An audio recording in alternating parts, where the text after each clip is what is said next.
Analisando. Sim, Welton, ok. Pode Gente, estabelecer, se quiser. certo. Gente, vamos dar continuidade com a nossa última palestra do LabX Meet 2020. A gente vai encerrar com essa palestra sobre DOC molecular com o professor Welton Godinho. Pode falar, professor. Bom dia a todos. Meu nome é Welton Godinho. Acho que sou conhecido e conheço vários dos que estão participando aqui do LabX Meet. Gostaria de agradecer o convite. É realmente desafiador estar falando de biotecnologia. Minha área é na fisiologia, né? Sou profissional de educação física. Sou formado na UES e basicamente toda minha formação é na UES. A graduação, especialização e mestrado. Agora estou fazendo um doutorado, tanto mestrado como doutorado pelo Instituto Superior de Ciências Biomédicas, por esse laboratório.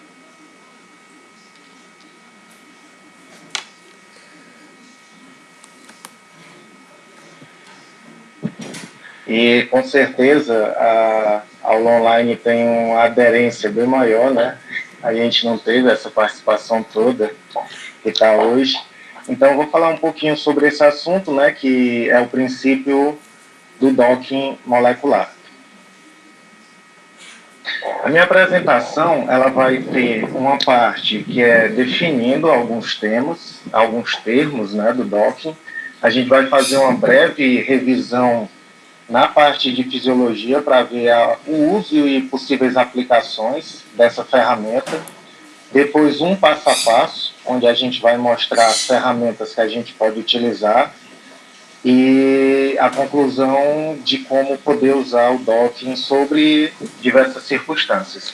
A pesquisa inicial com docking foi no início do doutorado do Sérgio, que ele tinha um contato com um professor que utilizava essa ferramenta. A gente tinha uma dificuldade muito grande de conciliar os horários com o professor, então meio que a gente teve que, com o uso de tutoriais e se aprofundando na leitura, conhecer um pouco melhor a ferramenta. O docking aqui eu estou trazendo, né, alguns artigos que fundamentam, né, como o docking como uma estratégia para a produção de drogas, algumas plataformas online que eu vou mostrar aqui também para certos tipos de docking, e aqui eu já antecipo que existem docks diferentes, e o docking molecular é uma alternativa para a produção de drogas e visualização de sinalização entre substâncias. Não apropriadamente a sinalização propriamente dita, né? Porque é possível ter interação sem ter a sinalização, mas o docking ele mostra a interação entre substâncias. O docking é uma técnica baseada em estruturas que tentam encontrar a melhor combinação entre duas moléculas. Ele vê a possibilidade de duas moléculas se encaixarem, em qual encaixe, dentro desses possíveis encaixes, eu teria a menor energia de ativação, a maior força de interação e a maior afinidade. Então, o docking ele traz de forma quantitativa essa resposta. Qual seria as melhores posições de encaixe, levando em conta que as melhores posições de encaixe são aquelas que são onde é gasto a menor energia.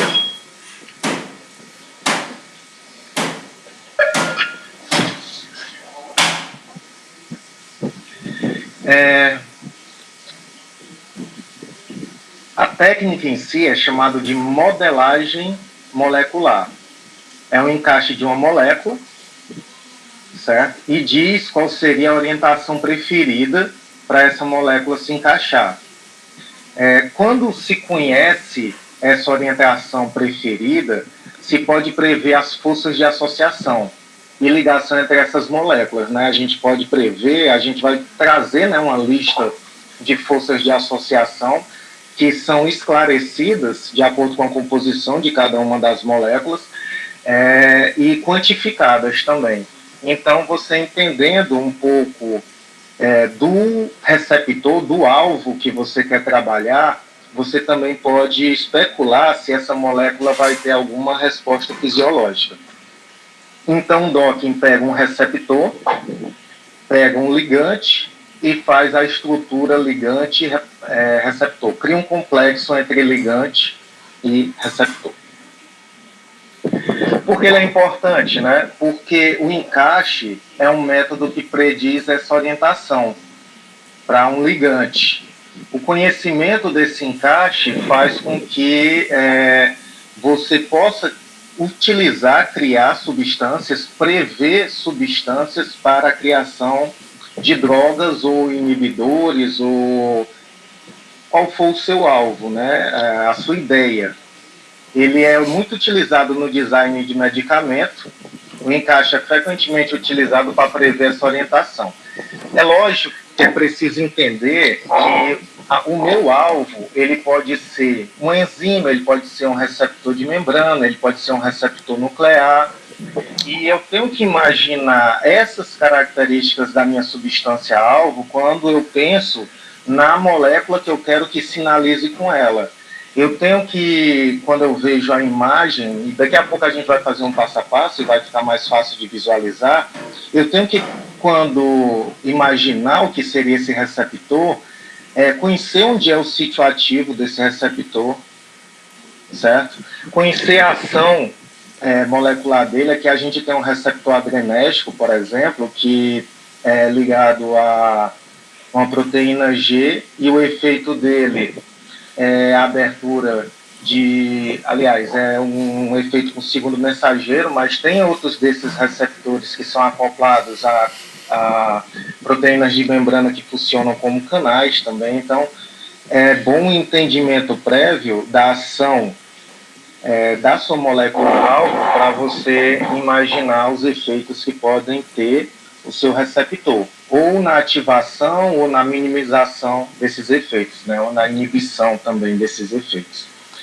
Então, quando eu sei dessa afinidade, quando eu sei essa posição, quando eu sei onde é esse sítio de ativação, o encaixe pode fazer com que eu possa imaginar outras substâncias que possam ter essa resposta ou inibir essa resposta por conta da afinidade.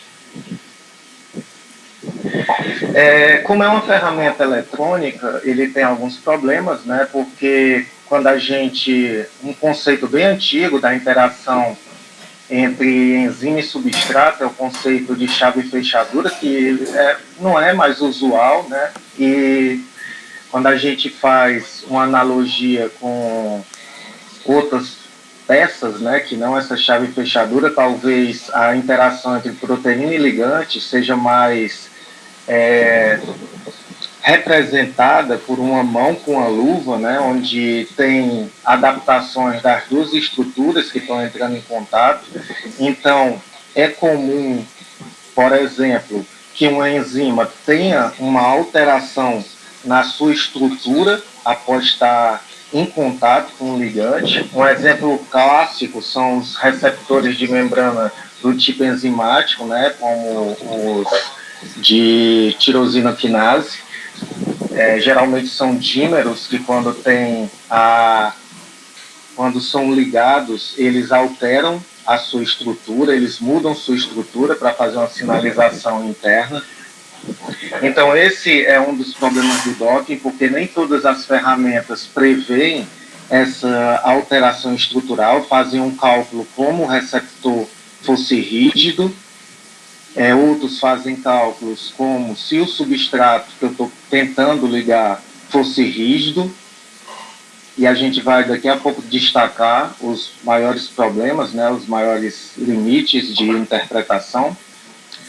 Como é que o docking é usado? Aqui eu peguei esse quadro do Magalhães, de 2016, mas entenda a doença como o efeito fisiológico que você quer, né? Não necessariamente tem que ser uma doença porque aqui é no pensamento do desenvolvimento de fármacos. Eu tenho um efeito, eu identifico um alvo molecular desse efeito, eu procuro em bibliotecas de dados, como a que eu vou mostrar agora, a estrutura desse alvo molecular.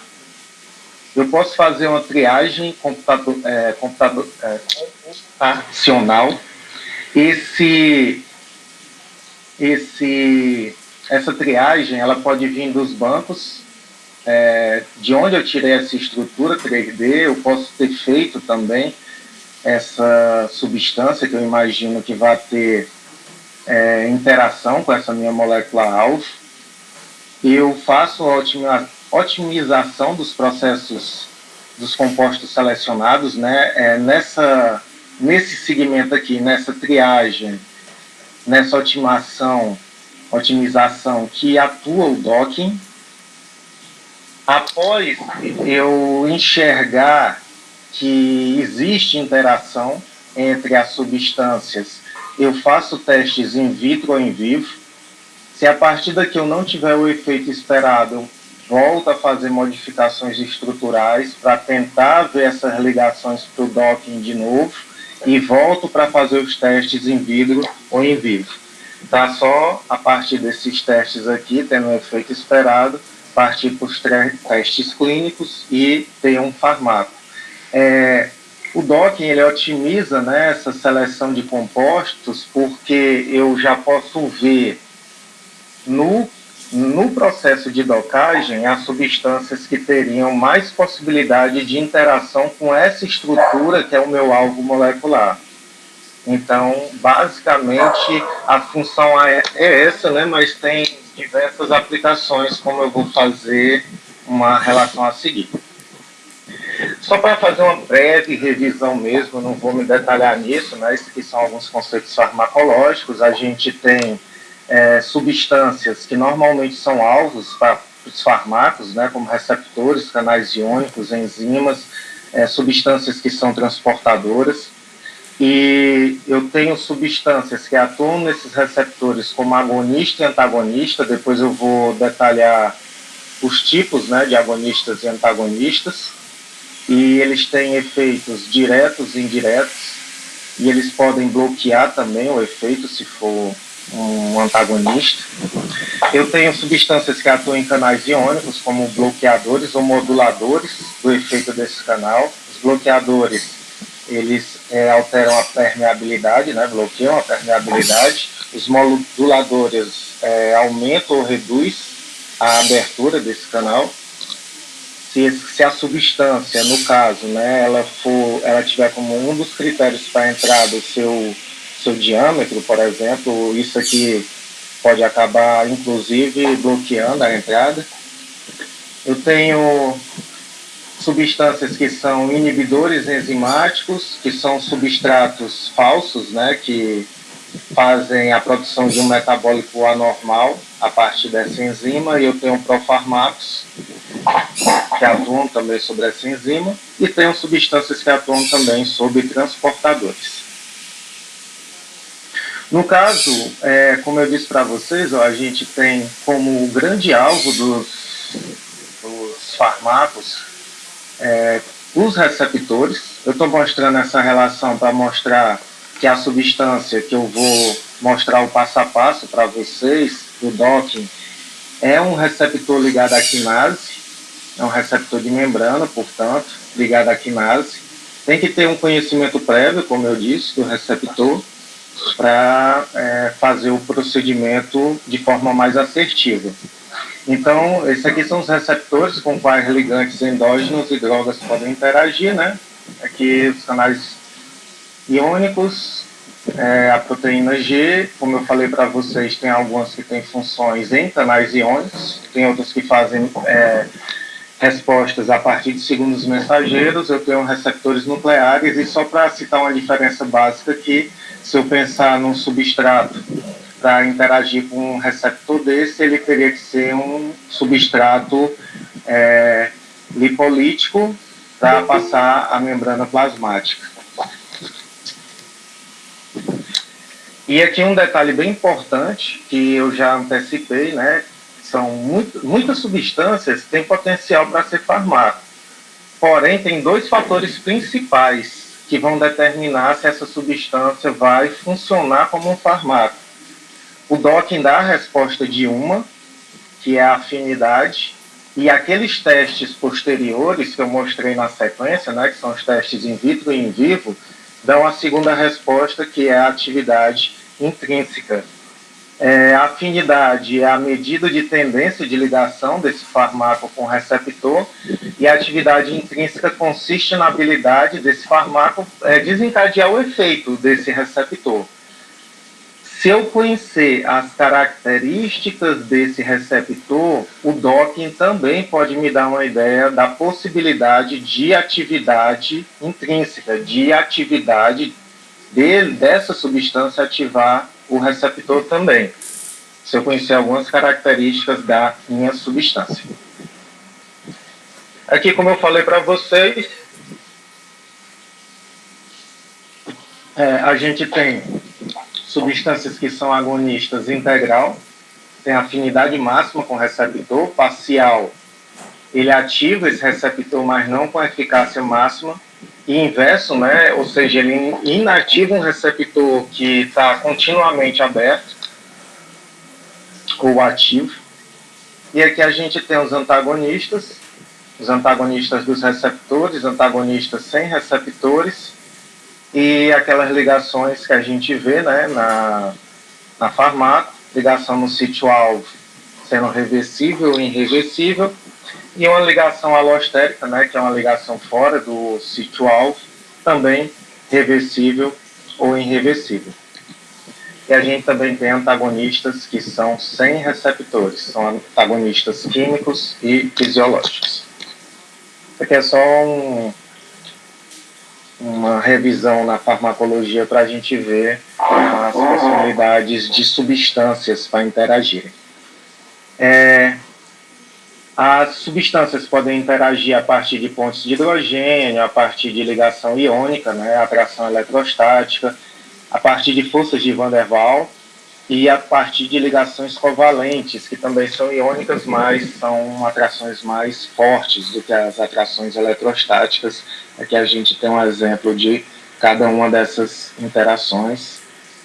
E eu estou mostrando isso aqui porque o docking também classifica e enumera essas interações. Então, entendendo como é a atividade da substância, se ela é ativa no receptor, se ela é ativa no sítio ativo e por fatores alostéricos, eu posso também imaginar a importância de um desses itens estar mais destacado dentro daquela substância que eu escolhi como alvo. Isso aqui é um pequeno glossário, né, do DOC, né? Receptor ou hospedeiro é a molécula que eu escolho, né, para ver a resposta fisiológica dela a alguma outra substância. Normalmente é uma proteína ou um polímero, né, um biopolímero, mas normalmente é uma proteína. O ligante é a molécula que vai se ligar a esse receptor, não necessariamente ativar, mas ele consegue se ligar ao receptor. Eles são pequenas moléculas, mas também pode ser outro biopolímero ou outra proteína. O docking, que eu estou falando até agora, é uma simulação computacional de um ligante candidato a ligar um receptor. O modo de ligação é a orientação do ligante em relação ao receptor, é a posição onde ele tem maior afinidade, maior força de interação e menor gasto energético. Pose é um modo de ligação candidato. Vocês vão ver que sai no resultado uma lista de posições, e eu vou chamar de pose aquela posição que tem maior possibilidade de ser a minha posição de escolha.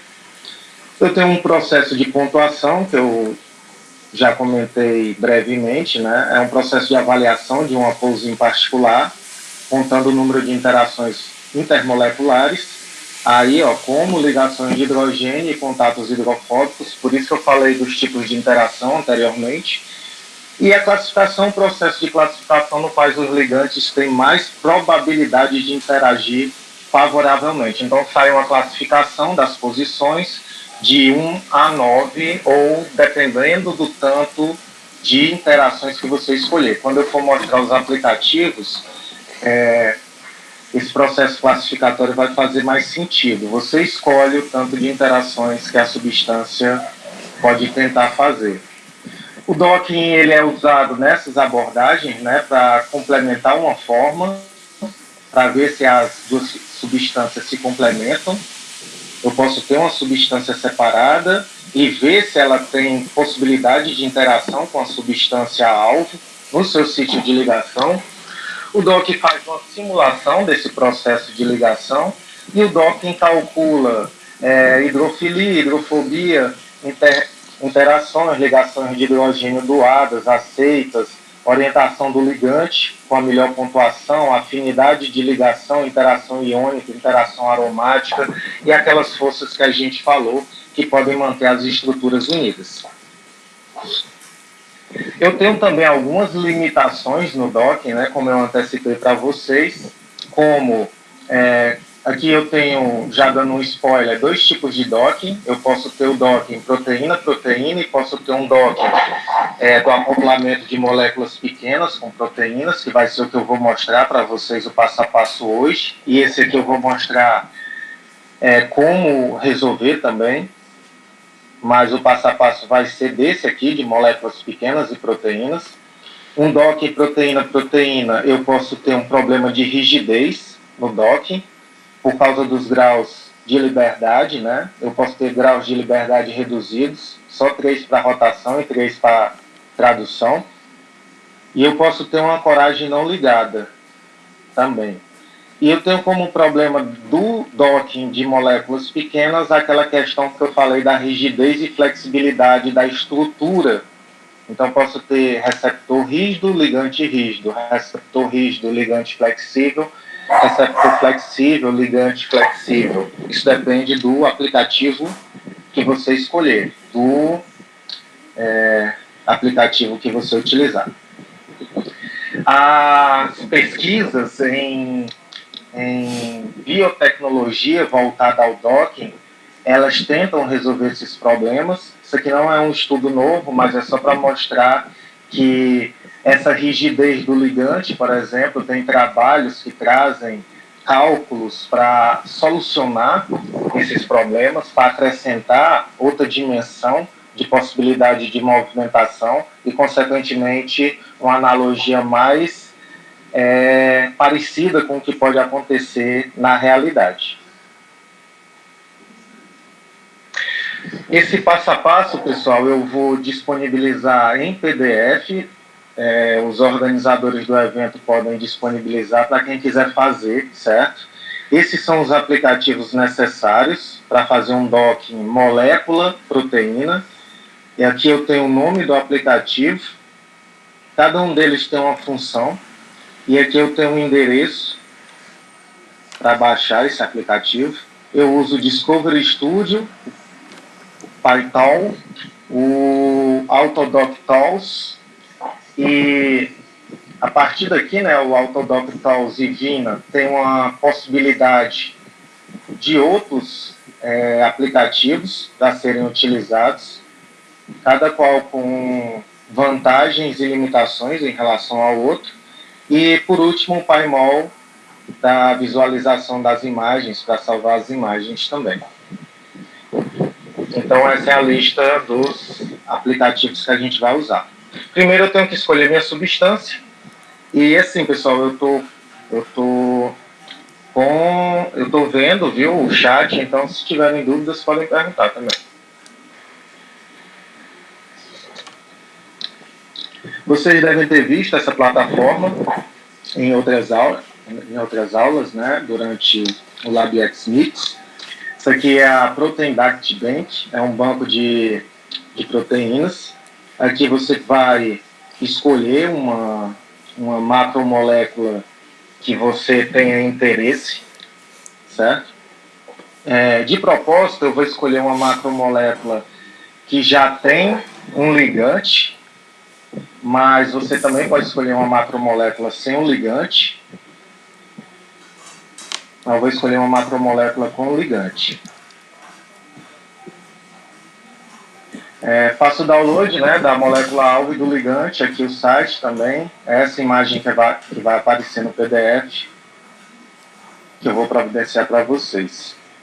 Então eu escolhi aqui o receptor de tirosinoquinase B, que é o TRKB, uma neurotrofina, né, um receptor que é responsável pela modelagem do cérebro. Eu escolhi de propósito um receptor com um ligante já. Essa plataforma permite você ver a estrutura da molécula. Aqui tem um códigozinho de cada estrutura. No caso, né, eu selecionei a molécula de interesse pelo código, né? E a do TRKB é esse código aqui.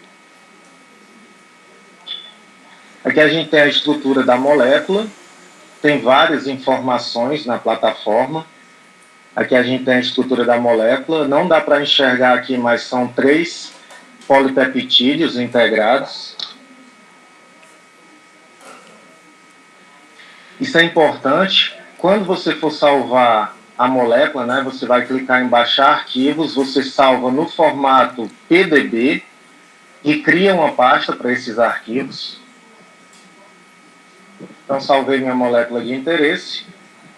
Essa aqui é a minha molécula, como eu disse, são, na verdade, 3 moléculas, uma de cadeia pesada, uma de cadeia leve e uma que é o receptor de verdade, que é essa entidade 3. Aqui a gente vê o comprimento das sequências, o organismo onde elas estão. E aqui eu vejo que o receptor, esse TRKB, ele interage com outros 2 polipeptídeos, né, que é o BDNF e o NT3. Consequentemente, o ligante que eu vou escolher, que está presente na estrutura, como ele não está em interação só com essa molécula aqui, como ele está no centro, que vai ser mais visível nos aplicativos, ele não ativa a molécula. Ele consegue interagir com a molécula, mas ele não ativa a molécula.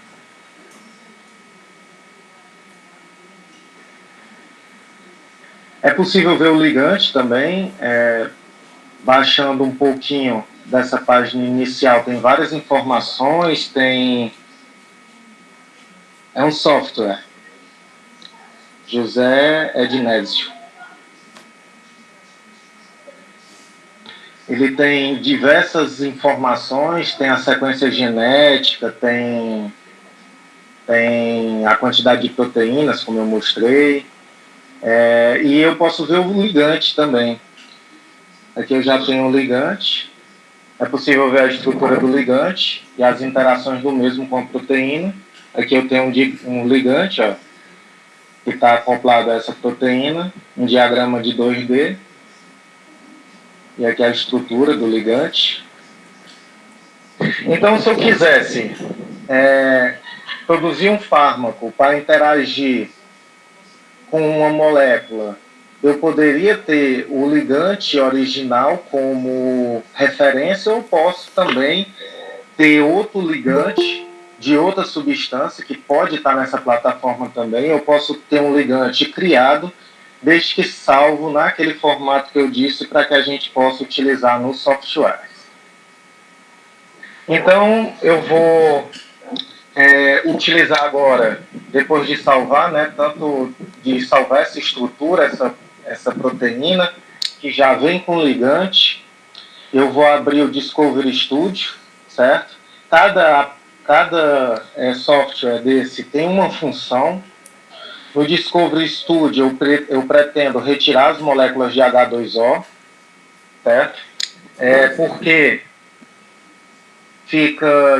cria uma dificuldade para o programa configurar a interação entre moléculas, os programas seguintes, mas sempre fica a pergunta, né, quando eu estava assistindo aos tutoriais para montar a aula e refletindo também, esses sítios estariam ocupados, né, por essas moléculas de água, então é uma questão a se pensar se o resultado final, de certa forma, não seria influenciado pela retirada dessas moléculas, mas na maioria dos tutoriais recomenda que se retire essas moléculas de água, e eu vou fazer isso no Discovery Studio.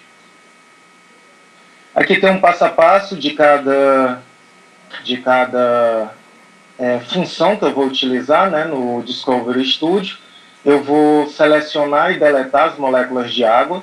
Eu vou salvar só a proteína, vou separar a proteína do ligante, vou salvar só a proteína, deixando o ligante, depois vou salvar só o ligante, deixando a proteína. Aqui é o Discovery Studio, certo? Aqui é a minha proteína. Esses pontinhos vermelhos, vou clicar aqui em macromolécula, né? Vou escolher a minha molécula, macromolécula salvo. Essas bolinhas vermelhas são as moléculas de água. Os programas, né, eles permitem mostrar a macromolécula e o ligante de diversos formatos. Normalmente a macromolécula você apresenta no formato surface e o ligante, para ficar bem visível, nesse formato de ligação molecular, mas isso não é uma regra, né? É porque habitualmente se faz isso. Aqui a minha macromolécula está no formato de linhas, ó. Eu coloquei aqui para ficar possível visualizar a seleção das moléculas de água. Aqui tem um passo a passo, né? Eu clico em script, seleciono moléculas d'água. Essas moléculas d'água vão ficar com outra coloração. Elas vão ficar assim, ó.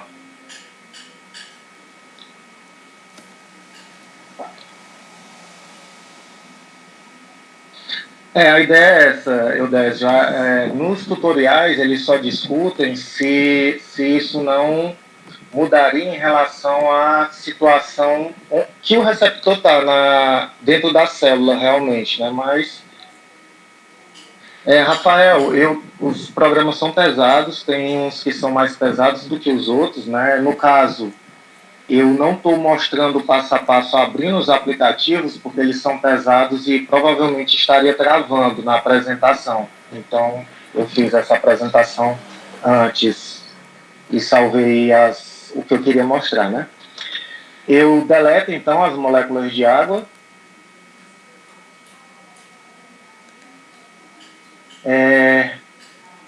Como a proteína está selecionada, eu salvo só a proteína.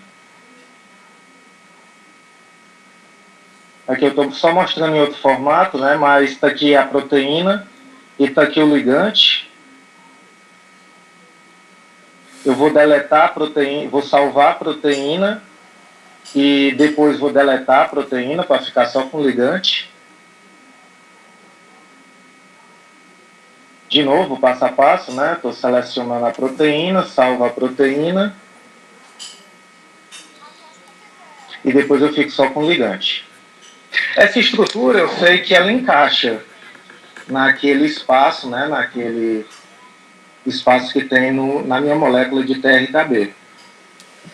E eu vou salvar essa proteína, aliás, desculpa, eu vou salvar esse ligante também em outro arquivo, que eu vou nomear para ficar fácil de achar depois, salvando só com o nome de ligante. Então eu tenho um artigo que tem os dois juntos, proteína ligante e as moléculas de H2O, e eu vou ter outros dois artigos separados que tem a molécula, a proteína sem a água, e um outro arquivo que tem só o ligante.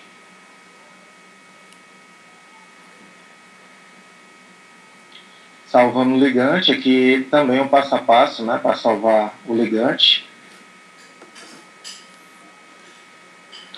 Salvei os dois, eu vou para o Autodoc Tools. Aqui eu vou fazer uma das funções mais importantes, né, que é adicionar o H polar e vou configurar o grid, que é a área, eu vou escolher uma área da proteína para fazer as simulações as simulações de interação da substância com aquela área previamente escolhida. Agora vai ficar fácil de visualizar. Então, aqui o passo a passo, ó, vou selecionar hidrogênios, depois eu vou selecionar, porque tem a opção todos os hidrogênios, vou escolher só os hidrogênios polares. Vou em macromolécula, seleciono a molécula e adiciono uma caixa, certo? Eu vou determinar o tamanho dessa caixa, que é o grid box, que é a caixa onde vai ter a tentativa de interação entre ligante e proteína. E eu vou, de preferência, escolher o local, né, onde o ligante estava originalmente. E vou fazer também as variações de dobras que o ligante pode ter. Então, vamos lá.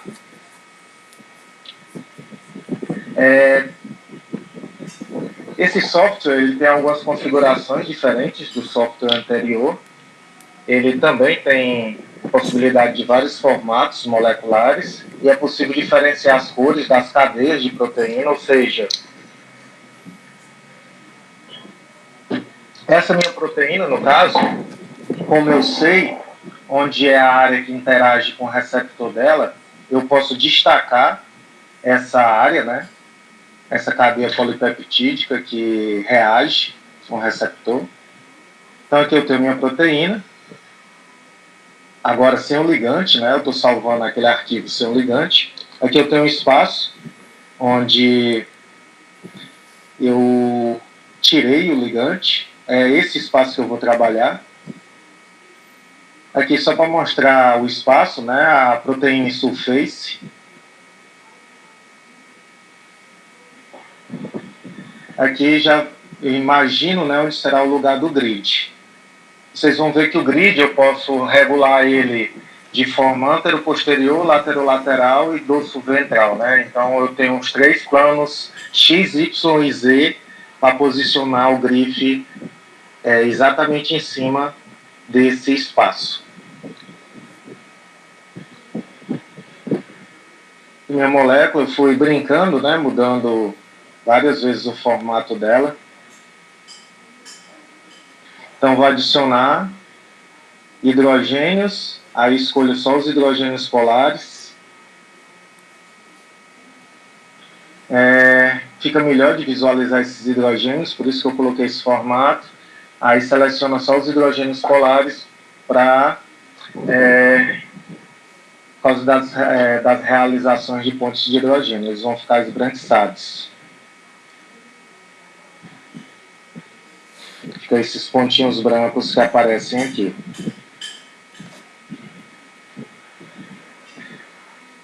Quando eu salvar essa imagem, ele vai perguntar qual molécula eu quero salvar. Porque eu posso estar trabalhando nesse aplicativo com diversas moléculas ao mesmo tempo. No caso aqui eu estou trabalhando só com uma, mas poderia estar salvando com várias ao mesmo tempo. Então eu vou salvar agora nesse formato, PDB-QT.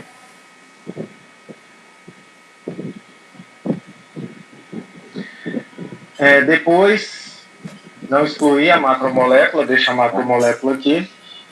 Eu vou para o grid box. Vai se criar uma caixa tridimensional, certo? Eu posso subir essa caixa, mexê-la na lateral e mexê-la para frente ou para trás. Então ela se move nesses 3 eixos. Eu posso colocá-la em tamanhos diferentes nesses 3 eixos. Eu posso inclusive fazer essa caixa cobrir a proteína praticamente toda. Se fosse o caso aqui, né, porque eu estou querendo criar um ligante para essa própria área, mas se fosse o caso aqui, eu poderia ter destacado a minha proteína, que eu sei que sinaliza o BDNF e o NF3, e já colocar o grid em cima só dela. Aqui o formato, né, é esse tamanho, dimensão X, Y e Z. E aqui eu tenho algumas medidas que eu vou anotar depois que eu configurar a minha caixa. Algumas literaturas já são possíveis, né, já tem essas medidas para alguns receptores também. Coloca aqui, né, é importante conhecer essa molécula que você trabalha para configurar o grid. É interessante que ele fique em cima do sítio de ativação da molécula. Reparem que eu poderia ter salvo uma molécula sem um ligante, então eu teria que conhecer onde normalmente é o sítio de ativação dela. E algumas dessas medidas já estão disponíveis na literatura, né? Você vai anotar todas essas informações do tamanho da dimensão e do tamanho do espaço aqui em cada um. Anota essas informações. O grid vai calcular as posições onde uma substância teria menor gasto de energia, certo? Esse aqui é um dos artigos que eu mostrei logo no começo da apresentação. Ele explica como funciona o docking, né, fisicamente.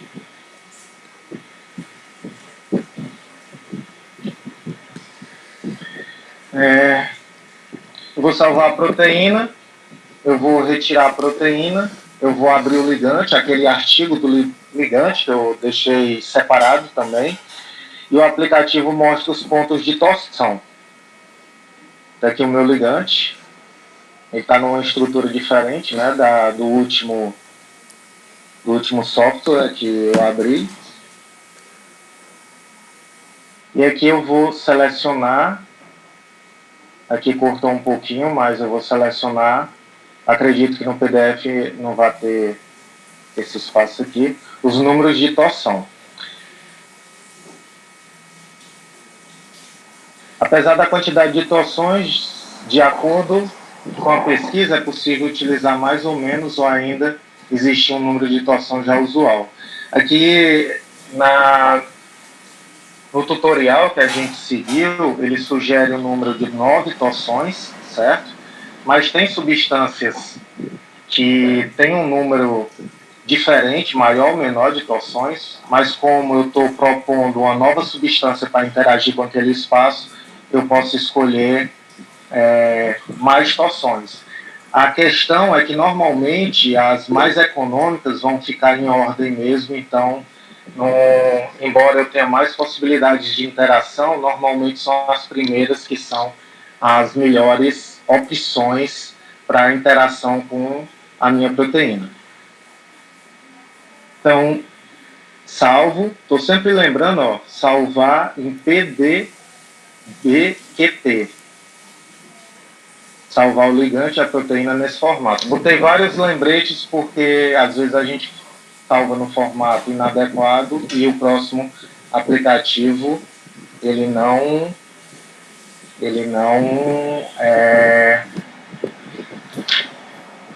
abre, não vai ter informação.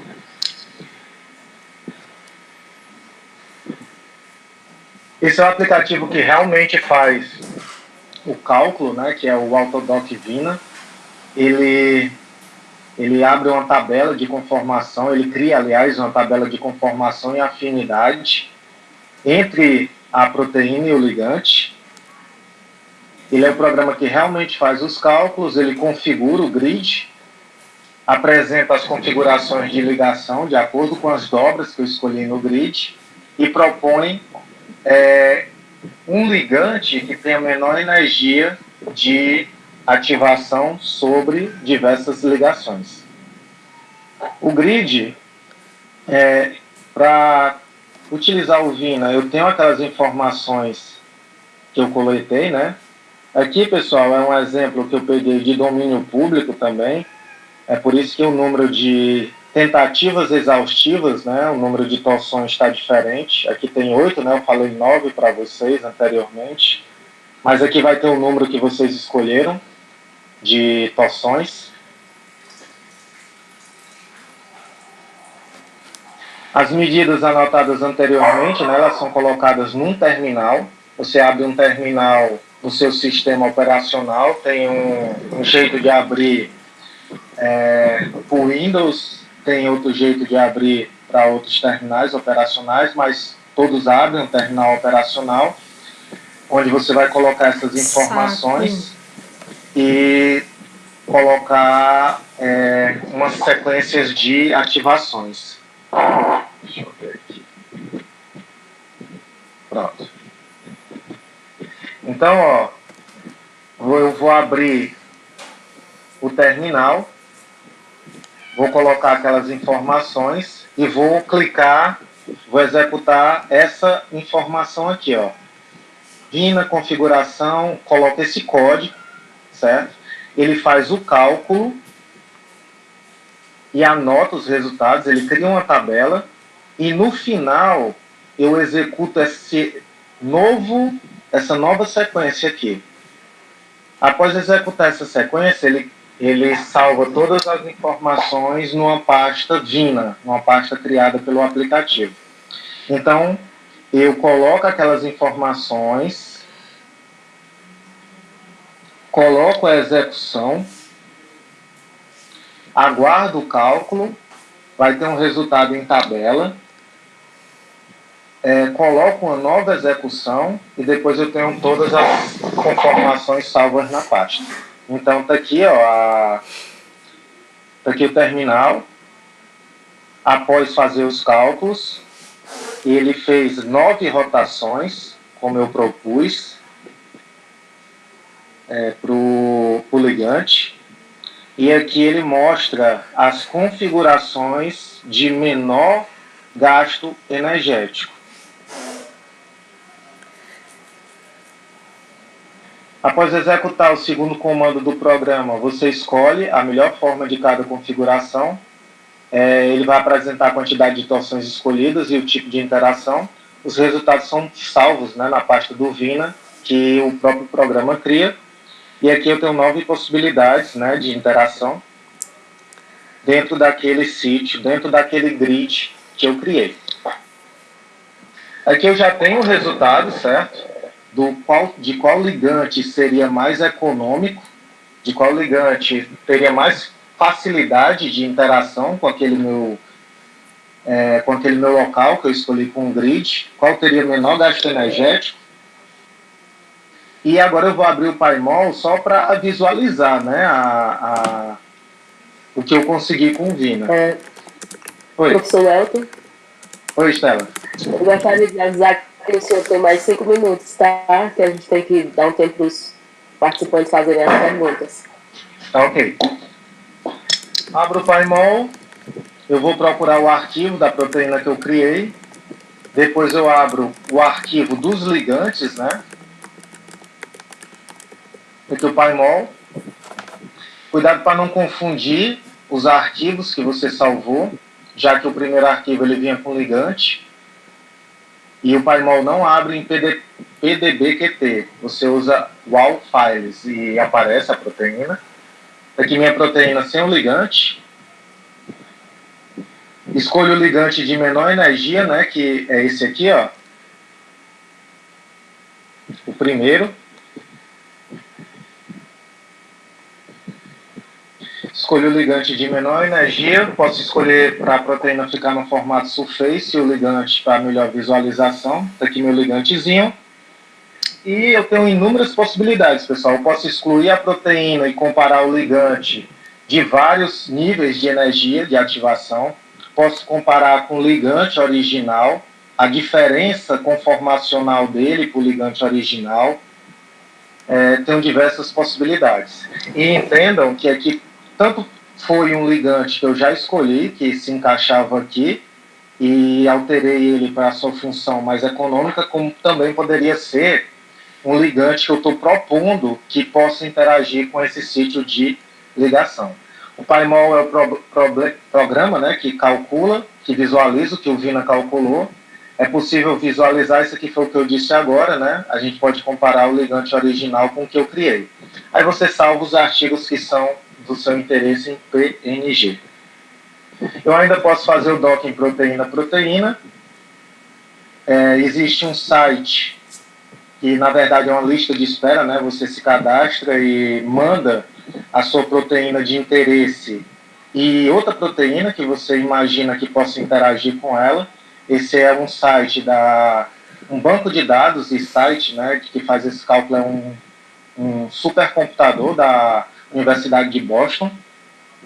Aqui eu estou com a minha mesma proteínazinha, aí já selecionei outra substância que eu acredito que interaja com essa proteína, com TRKB, aqui embaixo é o TRKB, e o site faz esses cálculos. Aí, de novo, eu tenho que conhecer especificidades da proteína, né, como o tipo de ligação e o sítio ativo, né? A gente viu que é aquela proteína menorzinha, a proteína 3, o peptídeo 3. O site também dá uma tabela de scores de cada energia gasta nas ligações. Então, ele dá essa tabela de scores de energias de interação equilibrada, favorecida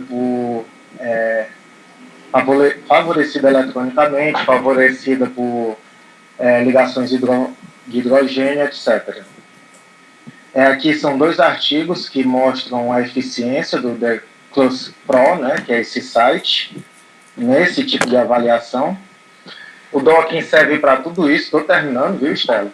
Eu posso determinar estruturas de energia livre de um receptor ligante, calcular a ligação diferencial de um ligante e diferentes macromoléculas, saber a estrutura geográfica de um receptor específico, propor modificações para melhorar a potência ou propriedade de um ligante, posso propor design novos, posso criar arquivos com a biblioteca de substâncias que interagem com outras, posso fazer triagens de efeitos colaterais, posso verificar a especificidade de medicamentos, posso ver a interação proteína-proteína, como eu disse, né?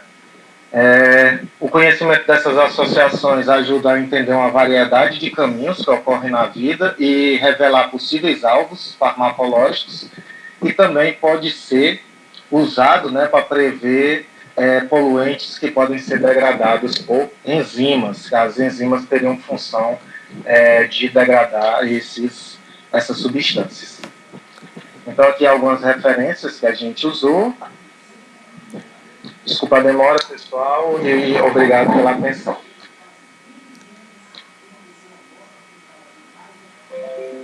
Gostaria de agradecer a palestra do professor Welton, excelente palestra, muito bom mesmo, professor. E a gente vai abrir agora para algumas perguntas. E antes das perguntas, gente, eu gostaria de pedir que vocês, se puderem, não saiam da sala agora, a gente tem alguns